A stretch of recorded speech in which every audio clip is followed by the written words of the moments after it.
Okay, we're going around, and I like to go counterclockwise when I can. And we see that we got a medium dark composition shingle roof. We see that it's a hip style roof. We see that we've got ridge vents up here. We're on the east side of the house and working our way around. Alright, we see we got storm collars on our furnace flue and our water heater flue. We learned that our water heater safety pan, drain line, our temperature pressure relief valve drain line is too close. It's a nice red brick home. These are all vinyl double pane windows. These windows do not appear to have been to be original to the structure, which is a good thing, because by now you should be replacing the windows, and you are. We have a whole video about the condensing unit and the swimming pool and other things, but we're just coming on along. This electric receptacle outlet is not GFCI protected. See right here, see this line? Okay, that's called a control joint. Some people call them expansion joints. Call them what you will. Brick is a very good building material, okay? This home could burn down and you could reuse the brick.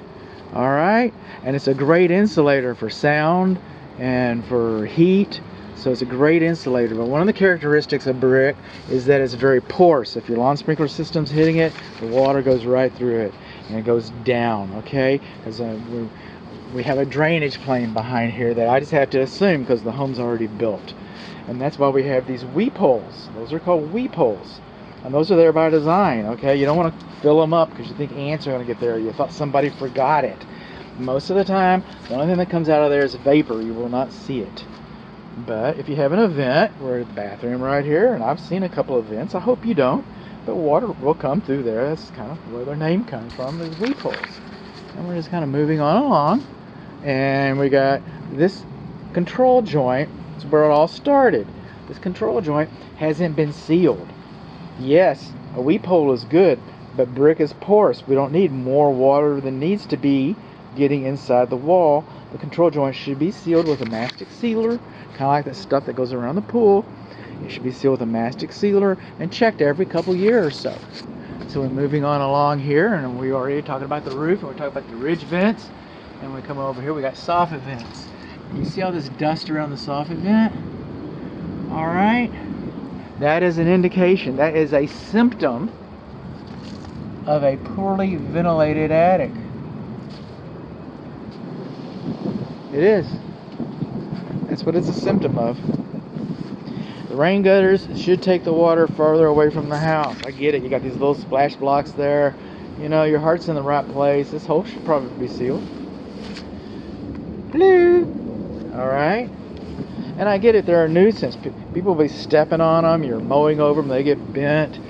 You can, man, I am mixed about this, to be honest with you.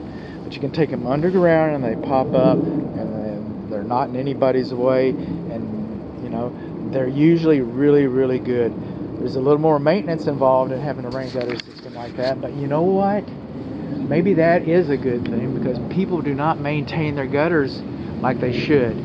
And so if something encourages you to do it like it should be done, then here's the sewer clean out. This is the primary bedroom suite bathroom east wall. Got our windows around here. Now, something interesting about this window, it's pretty close up here. I get it, it's pretty close, it's tight, but we do not have any Z-bar flashing. Okay, so let's just take some notes here. There's a finger hole in the east wall. We do not have Z-bar flashing over the primary bedroom suite bathroom windows. The control joint on the east wall is too short, as hasn't been sealed. The rain gutters are too short. And we come in along through here. This is a nice gate. Now, this is part of the swimming pool. Maybe I'm getting ahead of myself. Why not? Alright, this window is fixed. But this bedroom window and this bathroom window is pretty high. This bedroom window is not self-closing, and any window or door, there is none, inside the swimming pool area should be self-closing and have a unique alarm on it. So if you're inside ironing and somebody comes out this window into the pool area, you know what happened. These windows and doors are not required because we have a security gate right here. Alright? Pergolas are beyond the scope of this inspection. Alright? You know? And the way it's built and cased and capped and detailed, it's just nobody can tell. This thing moves, man. It's It's a lot of movement. Just saying.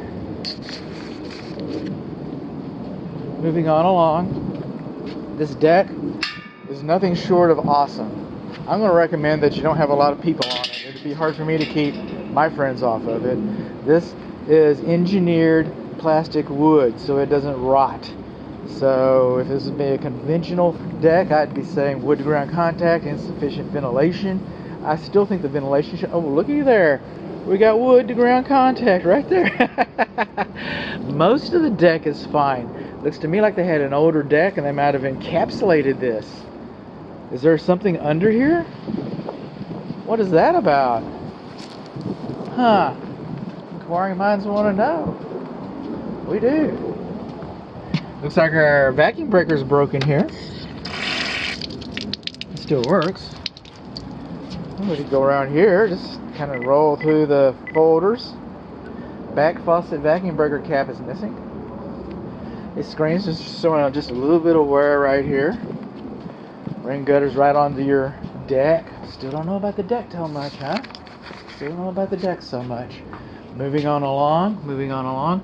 Rain gutter should not discharge directly to the roof covering. That's going to wear out your shingles prematurely. And then your rain gutter ends. Okay, they're supposed to be 2 inches from the edge. You don't want the water that doesn't go through the rain gutter like it is to go against your windows. And you do not have kick-out flashing. Alright, you're supposed to have kick-out flashing, and it's supposed to be 2 inches away, and the kick-out flashing takes it to the rain gutter. You want to protect this area. This is very susceptible. Very susceptible. I expect this to be GFCI protected. I expect it to be.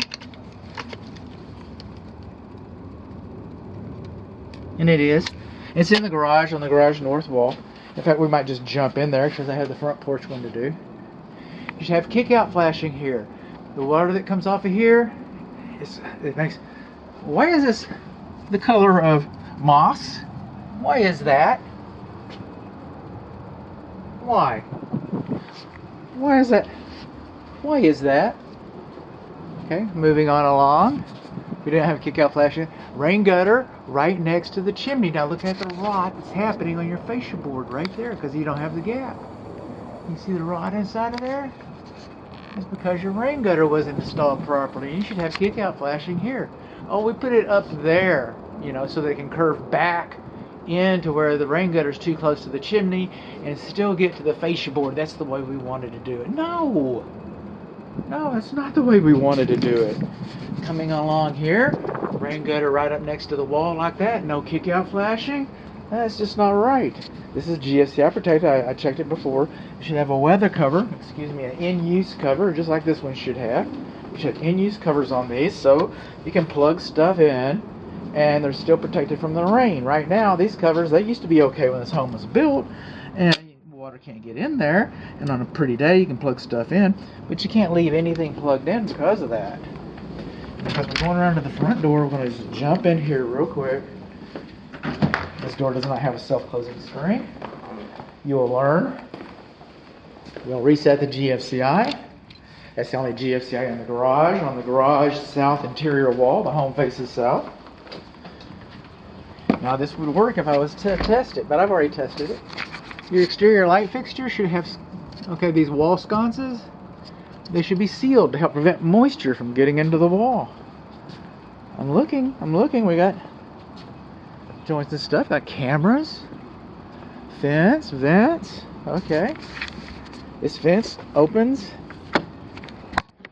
out, and this is allowed because that fence, for the purpose of demonstrative purposes, this fence opens away from the pool and the latch is on the inside. This would be better if it opened in, it really would, but we got away on a technicality. We've got gas port here on the patio. So you want to make sure that your gas grill and gas grills are beyond, patio gas grills are beyond the scope of this inspection. But look at here. This is an air intake vent. A dirty one. I wonder what it's dirty from. Huh. That's sitting there sucking air while you're out here cooking. So you might want to be careful about where you position your grill, you know, because if you're out here and you're frying, you know, fish bacon, and it gets sucked up into your attic, then people will come over, you'll be the fish bacon family. Maybe that's okay. That's okay. Some people pay extra for that. Moving on along. If this was a wood destroying insect report, and it's not.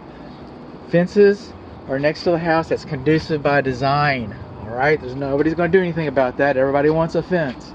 But on the report it'd be listed as conducive by design. Same thing with your bathtub, and the same thing with the kitchen sink. People want, you know, kitchen sinks and laundries and, you know, stuff like that. And so we have these things, that plumbing that comes through the ground that's conducive to wood destroying insects. The fence that's conducive by design. Moving on along here. Got another good example. Look at that. See how that's moving like that? It's a symptom.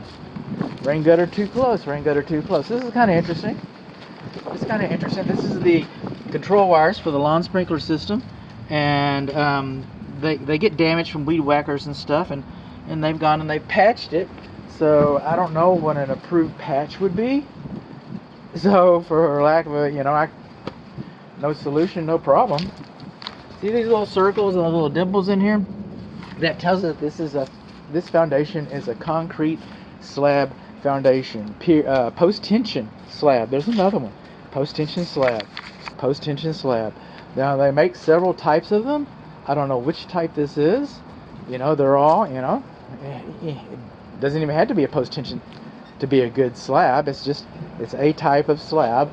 We're going to have a whole video about this. Trees should not be closer to the house than 25 feet. All right, there it is. The roots will grow up underneath it. Oh, it's just a little crepe myrtle. Well, it's not a little crepe myrtle anymore. Those roots are sucking all the water out from your foundation. Those roots are growing, pushing up on your foundation. These roots are clogging these branches are clogging your rain gutters and your valleys. Okay, these branches are going to damage your shingles. You're going to keep that tree? You probably are. I probably can't talk you out of it. I couldn't talk my wife out of it. Well, over here on the lawn sprinkler thing, and this will just save me a trip, you know, for the video that you're about to see. But that is a weather sensor. That's the weather sensor for the lawn sprinkler system. Okay, about time for a sales call. We have a break from our sponsors. Good Home Inspection. Who's calling?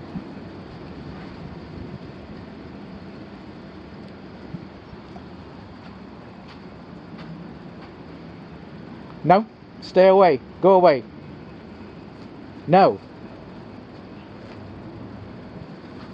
All right, we have high soil here. There should be 4 to 6 inches of foundation perimeter that's observed here. Should be high soil. We have high soil, and this is wood mulch. All right, where do termites live? In the ground. What do they eat? Dead wood. What's wood mulch? Dead wood on the ground next to your house.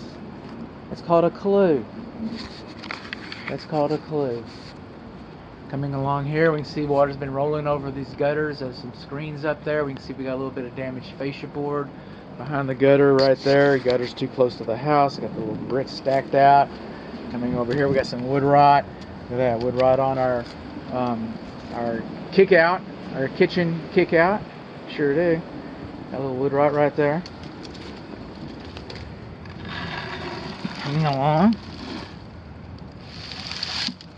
Look at all this debris. Is that conducive to wood destroying insects? You think termites like that? I do. I don't know what's underneath here. I hope it's not a wasp nest. Hope it's not a spider. That's the flap. That's the vent. You have a downdraft vent for your kitchen cooktop. And there it is. You got these bushes, they're just about right. They shear force. We're missing another cap. Missing another cap right there. Our backdraft is leaking. That's a clean out for the kitchen bathroom. Moving on, you see you got a little bit of movement on the freeze board right here. See the white? They painted it not too long ago. Probably looking forward to this day. It's always nice when people are expecting you, anticipating you. Wood mulch next to the house, trees too close to the house. Wood mulch next to the house. Moving on along. Okay, the other, oh, there's some little damage with the fascia board right there. Meets the cornice. Come on. I paid extra for this camera. Don't disappoint me. You see how we have these arches like this? Okay, then we do not need Z-bar flashing when you have arches like that. I don't know who decides these things. Alright? We do not need Z-bar flashing when there's arches like that. Coming along, I'll reset that. The doorbell works. I tried that when I came in. Storm doors are beyond the scope of this inspection, but this is the way you do it. You're supposed to. There we go. Isn't that easy? And then, you probably know this. I'm sorry. I won't do it now. I almost didn't do it the first time.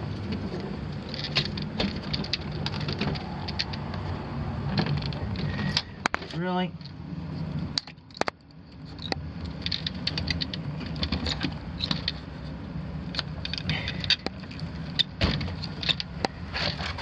There we go. It kind of works. Okay, see the siding right here? We should have a weep screed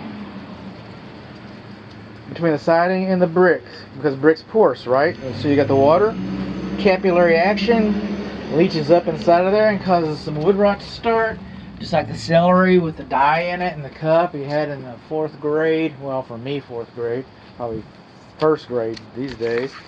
But in the old days, in 4th grade science, we'd put the celery in the glass with the dye in it and watch the dye go up the celery. That's the same thing that's happened to this wood right here. This water is leaching off, capillary action. It's leaching off, it's getting sucked up off of the brick into the brick work there. These exterior light fixtures, again, should be sealed. This one's pretty good, if I remember correctly. Think water can get in there? I do. I think water can jump right up on in there. That boot's a little cracked right there. Wood mulch next to the house. Trees too close to the house. Coming on along. Got some other things I want to talk about here in just a moment. But in a moment. And moving on along, we can see that we've got a clogged gutter. We can see that rodents have been chewing on the fascia board trying to get in. Okay, we got to see that we got trees too close again. Trees too close. Moving on along, since we're on the wall, again, save me some steps later. High soil, wood mulch. This is the gas meter. For whatever reason, this is acceptable for a shut off to the gas meter. But this piping, and it was wrapped, but it's about time to repaint the piping on the gas meter. This gas meter is on the east side. The house faces south. It's on the east side of the south bedroom.